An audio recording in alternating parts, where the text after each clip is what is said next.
How to build an ESL curriculum, a beginner teacher guide. Most ESL teachers don't actually have a curriculum. They have a textbook, some worksheets, a few games, and a lot of improvisation. If you've ever thought, what am I actually teaching this month? Why are my students not improving?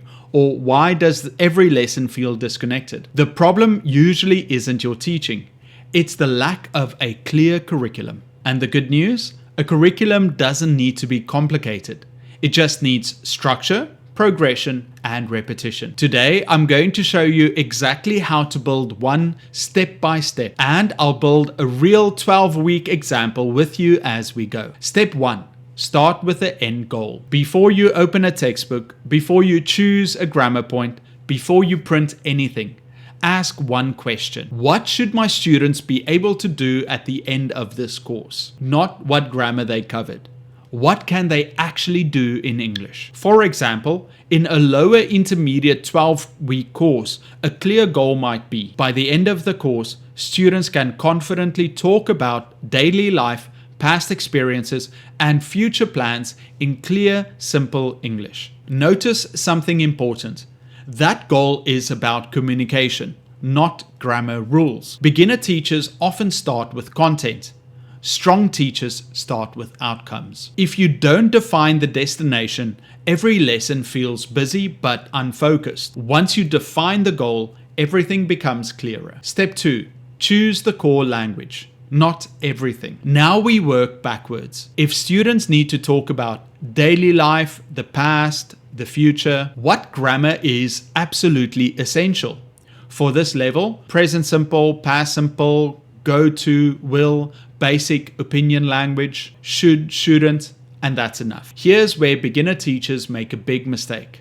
They try to teach everything. Present perfect, conditionals, passive voice. Too much content creates shallow learning. Students don't improve because they never get enough repetition. Progress comes from depth, not volume. So now we have our goal, now we have our core grammar. Next step, structure it logically. Step 3, organize it into clear units. Students don't speak in grammar, they speak about life. So instead of organizing your course by grammar only, organize it by themes. Here's how our 12-week course would look. Unit 1, weeks 1 to 2, daily life and routines. We start simple. The grammar, present simple, adverbs of frequency, vocabulary, daily activities, time expressions. Why do we start here? Because students can immediately talk about themselves.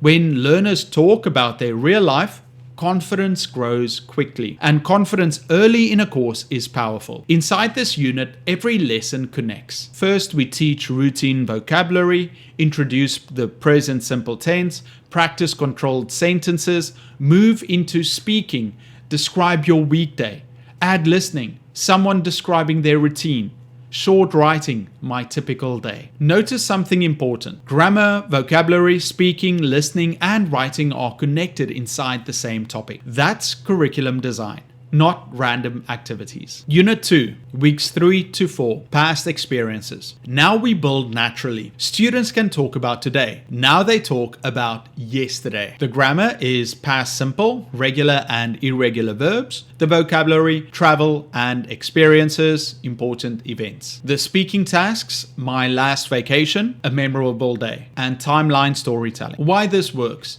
Language builds layers. Present to past to future. If you jump randomly, students feel confused. Also, here's a powerful tip. Always recycle previous grammar. So you can ask, where do you go on vacation? Where did you go last year? The comparison strengthens understanding. Recycling is what makes a curriculum effective. Unit 3. Weeks 5 to 6, future plans. Now students learn to talk about tomorrow. The grammar, going to, will. The vocabulary, plans, goals, predictions. The speaking tasks, weekend plans, role play. In 5 years, I will. discussion. At this point, something special happens. Students can now talk about past, present, and future. That gives them a huge confidence boost, and confidence increases fluency. Unit 4, week 7 to 8, opinions and preferences. Now we move beyond time into personality. The grammar: like, love, hate, prefer, because, and but. Vocabulary: hobbies, food, entertainment. The speaking focus will be on expressing opinions, agreeing and disagreeing. And here's an important teaching tip. Many students answer too short. I like pizza. That's not conversation. So you train expansion. I like pizza because it's cheap and delicious. This is where fluency really develops. You're not just teaching grammar.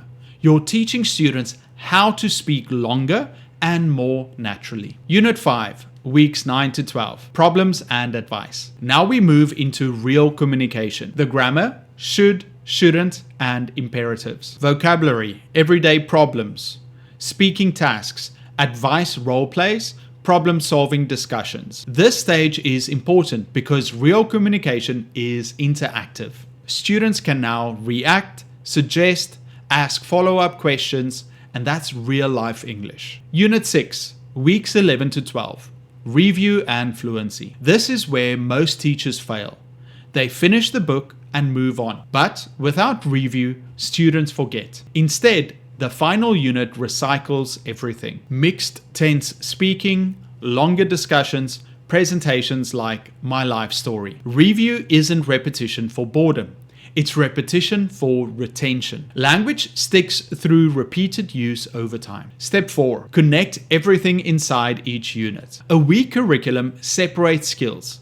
Monday grammar, Wednesday vocabulary, Friday speaking. That creates fragmentation. A strong curriculum integrates grammar, vocabulary, speaking, listening, writing, and review. Even if writing is just 5 sentences, balanced exposure builds stronger learners. Step 5. Choose materials that support your plan. Here is a mindset shift. The textbook does not decide your curriculum. You do. Your curriculum should decide whether the textbook is useful. So good materials follow clear progression. It recycles grammar naturally. It includes speaking in every unit, and it avoids jumping randomly between topics. That's why I'm sharing the textbooks I use in my own classes around clear progression and built-in fluency tasks. You can use them as a full curriculum, a base you adapt, or support when planning time is limited. Common beginner mistakes. Let me save you years of frustration. Teaching advanced grammar too early, rushing through units, never recycling old language, overloading vocabulary lists, teaching grammar without meaningful speaking. If students aren't improving, it's usually not because they're weak. It's because the curriculum lacks structure. You don't need a perfect curriculum. You need a clear path. When lessons build logically, students feel progress. When students feel progress, motivation increases. And when motivation increases, teaching becomes easier.